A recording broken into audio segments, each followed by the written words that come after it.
किनेर ल्याउनु भयो कि घरबाट ल्याउनु भयो दिदी? घर कुन ठाउँ हो दिदी हजुरको?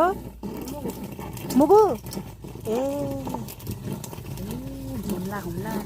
आउँ सबैतिर हो त्यो जुम्लाको माथि जुम्लाको बा हुनुहुन्छ उहाँ मुगुको यता जाजरकोटको यता हो जातो चाहिँ कहाँदेखि ल्याउनु भयो दिदी यो ले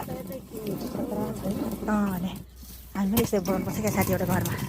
बनाउनु राम्रो हुन्छ है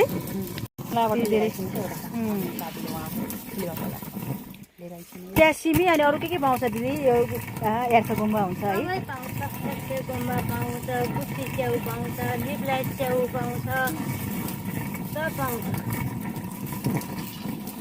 त्यो मोमबत्ती माथि त है उता राम्रो कि यता राम्रो दिदी तपाईँलाई कता राम्रो लाग्यो राम्रो हो यता छोराछोरीको लागि है बच्चा बच्चीको लागि हो सबै मान्छे यता बच्चा बच्चीको लागि पढाउनु पर्छ नि तपाईँले पढाउनु गाह्रो हुन्छ नि तपाईँले सबै कुरा खानपिन राम्रो हुन्छ म जुम्ला वा ढाडासम्म गएको छु कि दिदी माथि मुगु ढाडा गएको छु त म त यता कलेज हो भने पढाउने मेरो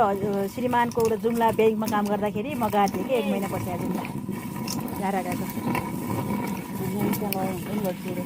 लानु जाने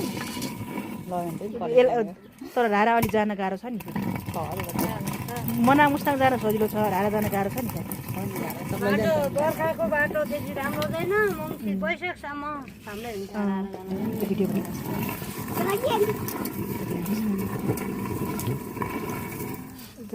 दिदीले बेच्नुहुन्न होला दाल बेच्ने भए त म किन्नु लान्थेँ घरबाट पनि किनेर ल्याउँछु ए आफूले नि किनेर ल्याएपछि त के बेच्नु है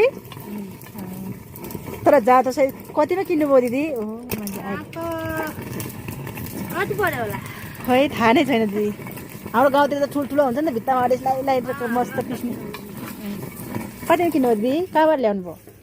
यहाँ खै भक्तपुरको मान्छे ल्याएको थियो यहाँ यतै ल्याएको थियो कि उता गएर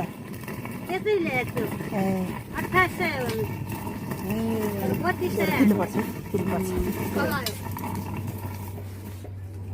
मुगुको हाम्रो यतिरको दिदी हुनुहुँदो रहेछ लिएर बेच्नु हुन्छ